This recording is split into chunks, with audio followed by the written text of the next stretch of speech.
What's up, y'all? My name is Coach JS, or Jamie, you guys may know me as, and today we're going to talk about LoL wave management 101. So I realized I've been making some videos talking about fundamentals and stuff, and people want videos on how to do each fundamental. So that's what we're going to do in this video. We're going to start with some very basic wave management skills, how to do it, how to actually last hit, and then when to do it, and kind of the impacts it has on the map. So we're going to start with wave management. Let's go ahead and get into this. So the first thing to talk about when we're talking about manipulating wave, let's talk about how we can do it. So here I kind of have, there's kind of like two settings. When we're talking about controlling a wave, there's two things we can do, right? We can last hit it, which is hitting it at the last very moment to still get the CS. And then there's hard shoving, and that's using all of our spells, using everything we can to shove. And then there's in between. And this is how we control the wave, right? We're just either on one side of the spectrum or we're on the other side. And oftentimes we're usually on one side or the other. We're not usually in the middle, but sometimes we do have to be if we want to like trim a wave out to maintain a freeze or something. So the first thing I want to talk about is how we actually execute these two things. How do you actually last hit correctly, and how do you actually hard shove correctly? So first, let's talk about last hitting.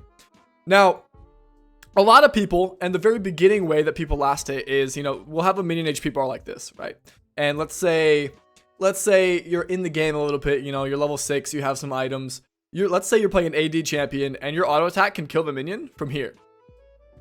So what a beginner player will do is when the minion gets past this line, they'll try to kill it. And that's a very rudimentary, very beginning way to handle this. Because that's not actually last hitting. That would be kind of more in the middle of the spectrum.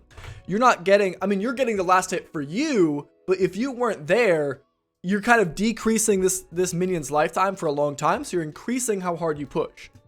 Now, so the question is, well, what is an actual last hit? You kind of have to think about the damage that the minion is taking. So usually there's two types of damage it'll take. There's a caster minion hit, right? And then there's a melee minion hit. And a caster minion will say, leave it around here-ish before the caster minion bullet kills it. Or if it's a melee minion, let's say it's around here. It's maybe half that, right? So if you want to actually last hit and maintain the freeze or push as slow as possible, then if it's a caster minion hitting it, you don't want to kill the minion until the caster minion bullet is kind of traveling, the little projectile, and right before the bullet lands and the HP is below this yellow line, that's when you last hit it. Or if it's a melee minion attacking it, right before the last auto attack lands when it's below this line, then you auto attack and kill it. So these lines aren't exact, but that's the idea.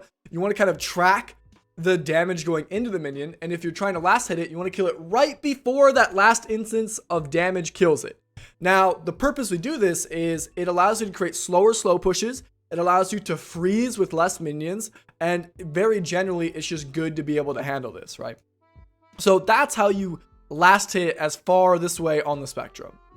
Now, let's talk about shoving for a second. Now, I have this picture here of just this normal wave state. Let's assume we're blue side, so let's assume we're down here. If you want to shove, there's a couple of things to keep in mind.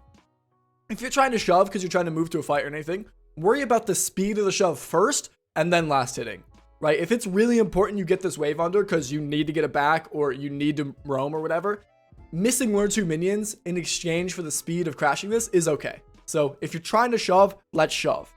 Now, when we shove, we want to start with the casters because killing the casters first means they're doing less damage to our minions, so our minions stay alive longer and allow us to push harder. And we get a bigger crash, so we get a bigger timer when it does crash. And then you want to use all your spells, all your abilities. You need to auto space correctly, and then obviously this talks about other fundamentals that I'll get into in other videos. Stuff like auto spacing, right? This is something I'll make a video about. This is just landing your auto attacks on time, making sure you're not losing any damage. And then moving in between each auto attack. And then things like, how your champion likes to use the abilities, right? Champ mastery. Like an example would be, if you're playing Malzahar's Q, a beginner Malzahar player, Malzahar's Q is just a line, right? It's a big line that kind of shoots like this. So most Malzahar players will just shoot the line out like this. But if you move to the side, you can actually get your Q to line up and hit way more minions, right? So like that would be an example of champion mastery, allowing you to shove a little bit faster. So when we shove, use all your spells, auto attack on time, and go casters first. And then the last thing you want to think about is the direction you're going. If you're shoving and you're trying to back, you're going to kind of clear it from the back to the front, right? Let's say you want to back. You're going to go casters first, and then siege, and then melee, and then you're going to cut your way back. This makes you safer because you're not walking into them. You're kind of starting there and walking away, so you get to kite towards where you're going. And you're back here at a harder time to react to. So it makes you safer to do this. Attack the minions in the way that you're kiting. Let's say you want to crash a wave because they backed and then you want to eat a plate. Well, then you do the opposite where you'd start here and you'd kite forward, because that will make you shoot out in the spot where you want to shoot out from, right? So kite the direction you're going, casters first, whatever. So that's how you would last it and how you hard shove. Now, sometimes we have to do stuff in the middle where we're doing like a medium shove, or where we're like sort of last hitting, but not really, or maybe we're like trimming up the wave, and that'll happen. So next we're going to talk about when we do what and why. So there's kind of 3 wave states. There's a freeze. Now, a freeze is when the minion wave, now again, we're going to assume we're blue side, right? So we're going to assume that, this is top lane and this is mid lane. We're going to assume that we're kind of coming out on these arrows. What a freeze is making sure that they have enough minions where you can kind of just hold the wave and it will always stay in that same spot and it will always be pushing towards you. A freeze is when a wave is pushing towards you, and then you can kind of trim it down and keep it there. So a freeze means pushing towards you. A slow push means pushing the other way, right? Obviously. And then a fast push or a shove is what we talked about. It's the right side of that spectrum where we're just dropping all our spells. We're just trying to crash the wave as fast as possible. So when should we do each thing? So let's talk about from the mid laner perspective. The first thing to talk about is kind of the impact of each of these wave states. Let's say that you want to back, or you want to roam, or you want to do something. If you want to do something, you have to have a timer. And how we get timers is through crashing waves. So if you want to leave your lane and you want to roam, what you have to do is shove. You have to shove, you have to shove. There's actually this kind of pattern that I call shove and roam, which is my favorite way to climb through low elo. This is how I did it initially, and then whenever I boost or whenever I play low elo, oops, I wrote shove and roam. And then whenever, I recommend this to a lot of my clients is keep shoving the wave and then roaming. And what that does is if you shove the wave and then roam, it makes sure that your income stays high. And if you're playing in low elo, they'll probably miss some to the tower. That's why it's important in low elo. If you're playing diamond plus, it gets a little bit harder because they start to last it well and then they scale well. And it can be a little bit tricky. But if you're just shoving and roaming, you're keeping your CS per minute high, and you're impacting everybody else. And you're impacting your top laner, and you're impacting your bot laner, and you're helping out your jungler.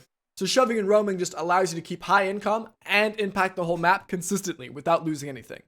So shove. If you want to roam, if you want to back, shove.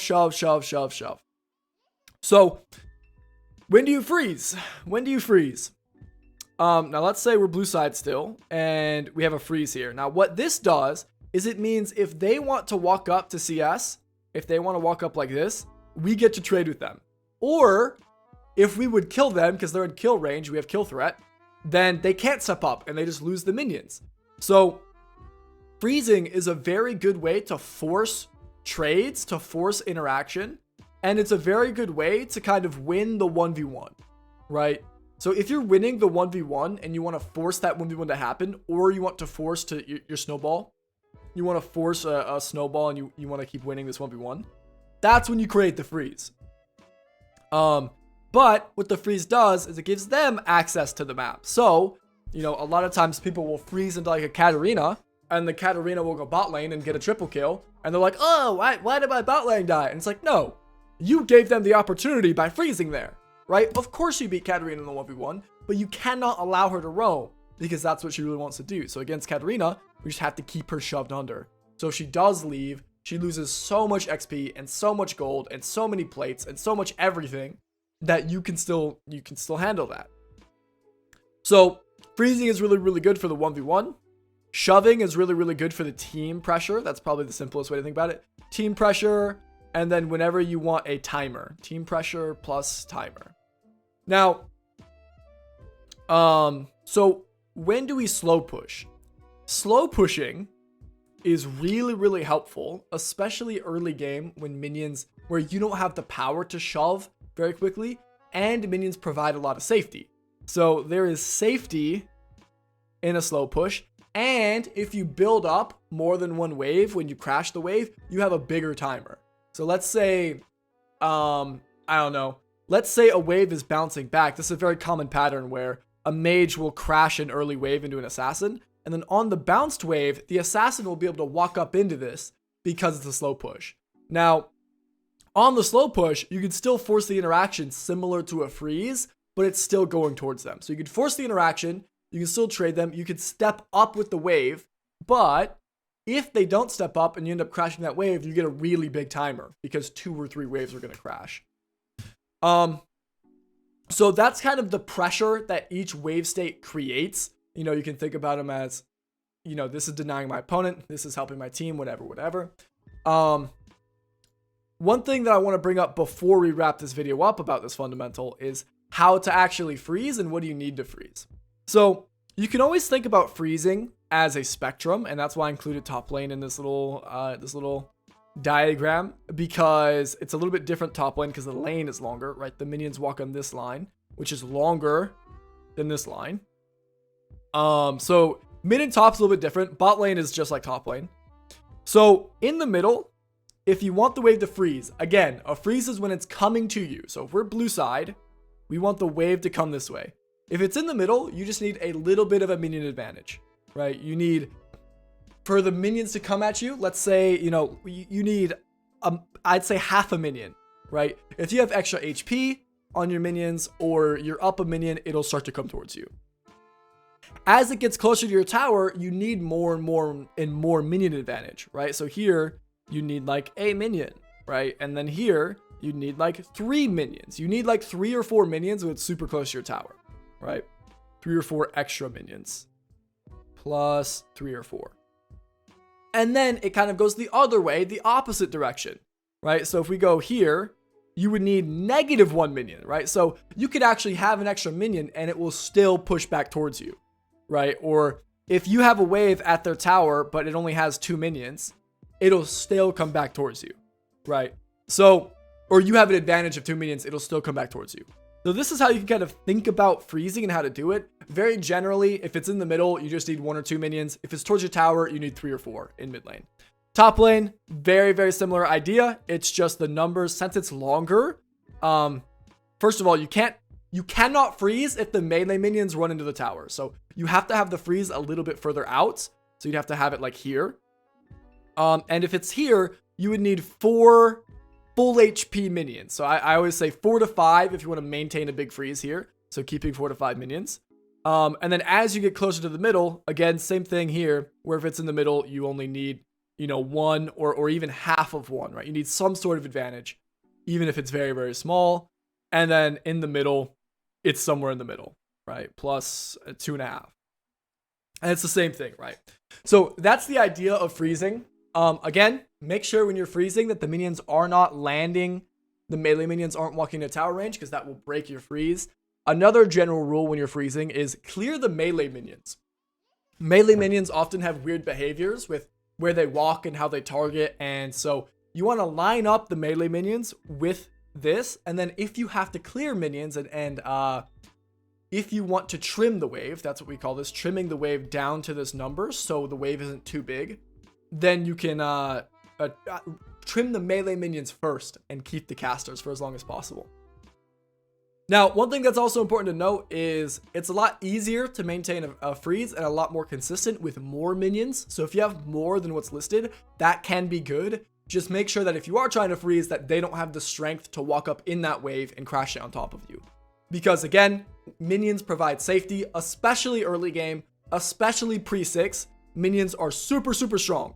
So if they have a slow push, you may think you could freeze, but if they walk up in the slow push and kill you, you don't have a freeze, right? So you have to be very ahead to be able to freeze and force this interaction consistently.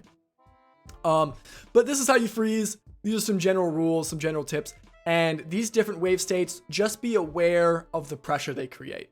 If you freeze, it's going to give them roam priority, but it lets you force interaction in the 1v1. If you shove, it's gonna not allow the interaction.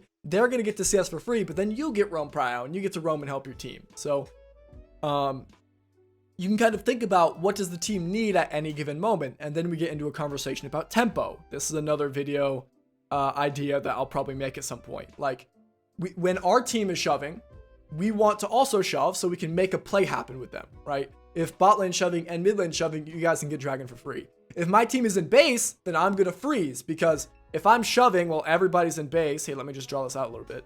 If my wave is here, but my top lane's getting shoved under and they're in base, and my bot lane's getting shoved under and they're in base, well, like, it's really easy for everybody to come gank me. Their jungle, their top laner, and their support can all come mid for no reason, right? So oftentimes you want to match the pressure your opponents are applying. Then now we're getting into the conversation of tempo. That's a big part of tempo, kind of just matching the pressure, right? I used to work with a coach named Eros Zillion, super good coach. Look up his videos and stuff. And he would call this the line of scrimmage, I believe, where you kind of want to match your team on one line, right? And that allows you guys to kind of make plays, because if you guys are both shoved up here, then your jungler can walk up, you guys get access to their jungler, or their jungle, you guys get vision control, you guys get this objective, this crab, maybe there's a dive look on either of these lanes. It's super, super good. So match your pressure, think about the impact of the waves you're doing, and that is how to wave manage. That's wave management 101. I appreciate you guys watching. Let me know if you guys have any video ideas in the comments. I hope you guys are liking the video every single day. I'll see you tomorrow. Peace.